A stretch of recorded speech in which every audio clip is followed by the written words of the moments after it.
DPC की जो कार्रवाई हो रही थी वो 14 फरवरी 2024 से हम मिर्ज़ापुर में आए। हमको विभाग से जो है कह दिया गया था कि आप विभाग को नहीं देखेंगे, आप जनता के कार्य देखिए, हमारे संबंधित जनता का कार्य देखिए।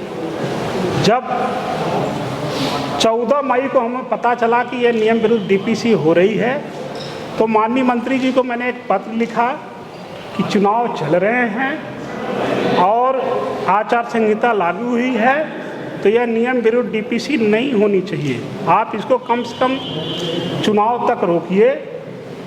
मंत्री जी ने कहा कि मैं चुनाव में व्यस्त हूँ और ये डीपीसी मैं नहीं कर रहा हूँ, प्रमुख सचिव आदरणीय श्री एम देवराज जी कर रहे हैं और उनको न मैं डीपीसी करने के लिए कहूँगा, न ही उनको ये नियम विरुद्ध हो रही है अगर डीपीसी रोकूँगा।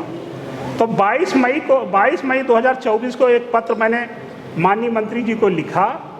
उसकी कॉपी एआईसीटी अध्यक्ष नई दिल्ली को, प्रमुख सचिव माननीय राज्यपाल को, प्रमुख सचिव माननीय मुख्यमंत्री को, प्रमुख सचिव कार्मिक, प्रमुख सचिव वित्त, प्रमुख सचिव न्याय, प्रमुख सचिव प्रावधानिक शिक्षा को लिखा कि ये डीपीसी नियम विरुद्ध है, एआईसीटी एक्ट के विरुद्ध है, इसको रोका जाए। लेकिन हमारी बात नहीं मानी गई। तो मैंने मंत्री जी से कहा कि अब मैं आपके यहाँ कार्य नहीं कर सकता। 30 मई को मैं उनके साथ हटकर लखनऊ चला आया और 30 मई को ये डीपीसी हो गई। इसके बाद भी मैंने लगातार भारत सरकार को 5 चिट्ठियाँ लिखी, उत्तर प्रदेश सरकार को 5 चिट्ठियाँ लिखी, 2 बार माननीय मुख्यमंत्री जी के जनता दरबार में गए और हमने 5 लोगों को नोटिस दिया कि ये एआईसीटी एक्ट है, डबल बेंच का स्टे है और जो डीपीसी हो रही लोक सेवा आयोग से 100% सीधी भर्ती के माध्यम से होनी चाहिए।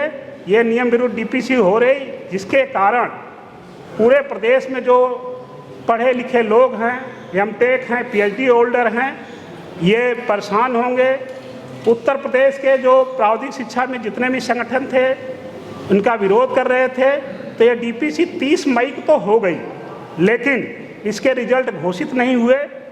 लेकिन फिर प्रक्रिया चलती रही। हमें लग रहा था कि ये डीपीसी नियम विरुद्ध है, नहीं होगी।